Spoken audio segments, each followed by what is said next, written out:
আসসালামু আলাইকুম। আজকে আমাদের বাড়ির সেই আটকে থাকা মোরগটাকে ওজন মেপে দেখবো তার ওজনটা কতটুকু হয়েছে। দেখা যাক তার ওজনটা আটকে রাখার পর কি বেড়েছে না কমেছে। আমাদের মোরগটা মূলত বাহিরে বাহিরে থাকে, যখনই বড় হয়েছে তখন থেকে মানে একটু অন্যরকম হয়ে গেছে। অন্যরকম মানে সেই মোরগটা অন্য বাড়িতে গেলে অন্য বাড়ি থেকে ফেরত আসে না। এর জন্য তাকে এইবার কি করছে, আটকে রাখা হয়েছে অনেকদিন। কিছুদিন আগে আটকে রেখেছিলাম, তখন তার একটু ঠান্ডা লেগেছিল। এখন তার ঠান্ডাটা আলহামদুলিল্লাহ কমে গিয়েছে, কিন্তু তার এখন বর্তমানে হয়তো রুচির সমস্যা রয়েছে। এই রুচির সমস্যার কারণে আমরা প্রায় অনেকগুলো ভিটামিন খাওয়া হয়েছি তাকে, তারপরও তার রুচির সেই সমস্যাটা কমতেছে না। কি কারণে কমতেছে না সেটা আমি বুঝতে পারতেছি না। মোরগটা মূলত সাইজে মাশাআল্লাহ অনেকটা বড়, লম্বাও আছে। দেশি মোরগ হিসেবে সবচেয়ে থেকে বড়, এলাকার সবচেয়ে বড় মোরগ বলা যায় এই মোরগটাকে। কিন্তু এই মোরগটা কি হয়েছে, এই মোরগটা হচ্ছে রুচির সমস্যা। সে খাবার দিয়ে রাখলেও খাবার খায় না। তার পেটের ভিতরে একবারও ধরে আমি খাবার পাই না, বুঝতেছি না কি সমস্যা এটা। তো খাবার কিন্তু পর্যাপ্ত পরিমাণে আছে, কিন্তু খাবারটা খায় না। ও আবার কি হয়, দুর্বল হয় না, ও অল্প অল্প খায়, একদম অল্প অল্প খায়। মনে করেন পেটের ভিতরে একদম অল্প পাওয়া যায়, তার বাঁচার জন্য যে খাবারটা প্রয়োজন সেই খাবারটাই খায়, এর বেশি খায় না। তো এটা মূলত কি সমস্যা এটাই বুঝতেছি না। আমার বাড়িতে অনেকগুলো ভিটামিন ছিল, ওইগুলো প্রয়োগ করা হয়েছে, কিন্তু এখনো ঠিক হয়নি। এখন মূলত ওকে একটু ওজন মাপবো, ওজন মেপে দেখবো যে আসলে তার কিরকম ওয়েটটা হয়েছে। আমি যখন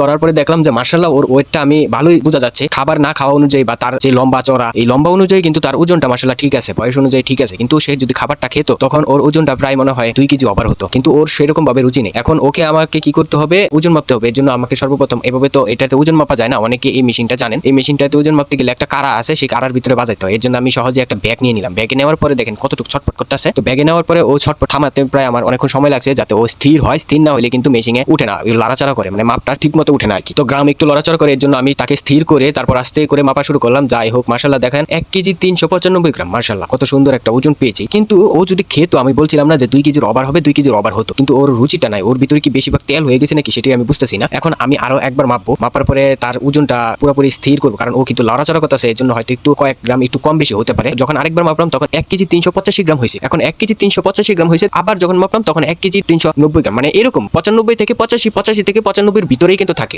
এভারেজ ধরলাম যে 1 কেজি 350 গ্রাম, তার মানে তার ওজনটা হলো 1 কেজি 350 গ্রাম। আমাদের এখানে কিন্তু বর্তমানে ওজন চলছে হয়তো 500 টাকা বা 450 টাকা, এরকম ওজন চলতেছে। তো এরকম যদি ওজন হিসাবে ওকে বিক্রি করা যায়, তাহলে আমি ওর কাছ থেকে আমি হয়তো 550 টাকার মতো হয়তো পেতে পারি। দাম অনুযায়ী বলা যায়, ওজনে ওরা কিভাবে কিনে আল্লাহ জানে। দেখা যাক। ওকে হয়তো আজকে ছেড়ে দেবো, ছেড়ে দেওয়া খাবারটা খাওয়াবো। এখন ও যে কি খাবার খায় সেটাই বুঝতেছি না। এর জন্য ওকে আমি অল্প কয়েকটা দান দিয়ে দিই। দান দেওয়ার পরে দেখি ও কি খাবার খায়। চাউল, গম, ভুট্টা মিক্স করে দিয়েছিলাম, কিন্তু ওই খাবারগুলো ওর মানে রুচিতে উঠে না। এখন দান দিলাম, দান দেওয়ার পরে দেখা যাচ্ছে ও খাবারটা খাচ্ছে। আসলে ও কি খাবার খায় সেটাই আমি বুঝতে পারতেছি না। ওকে আজকে হয়তো ছেড়ে দেবো, কারণ এতদিন আটকে রাখা ওকে উচিত হয়নি। মুরগি বেশিরভাগ দেখছি আটকে রাখার মানে 1 মাস বা 2 মাস যদি আটকে রাখি, তার ব্রেনটা কেমন জানি হয়ে যায়, সে কেমন জানি অন্যরকম ব্যবহার হয়, বাড়ি থেকে বের হতে চায় না, একটু ব্যাককল হয়ে যায়। আর চালাক বাপটা যেটা, ওইটা থাকে না, মানে আপনি চাইলে ধরতে পারবেন এরকম, মানে ব্রয়লার মুরগি যে সিস্টেমের থাকে ওই সিস্টেমের ব্রয়লার মুরগির মতো হয়ে যায়, কিন্তু দেশির যে বাপটা ওইটা থাকে না। এর জন্য আজকে ভাবতেছি ওকে ছেড়ে দেবো। ছেড়ে দেওয়ার পরে দেখা যাক, আশেপাশে যেহেতু ধান কাটা শুরু হয়ে গেছে, ধানের ক্ষেত আছে, ওখান থেকে কিছু খাবে। কিছুদিন আগে ওকে ছাড়ছিলাম, ছাড়ার পরেও কিন্তু আমি যতটুকু সম্ভব মনে হচ্ছে যে ও আর খাবার খায় না। ছাড়লেও বেশি একটা খাবার খায় না, মানুষের বাড়ি থেকে থাকে। সন্ধ্যাবেলা ওকে আমরা খুঁজে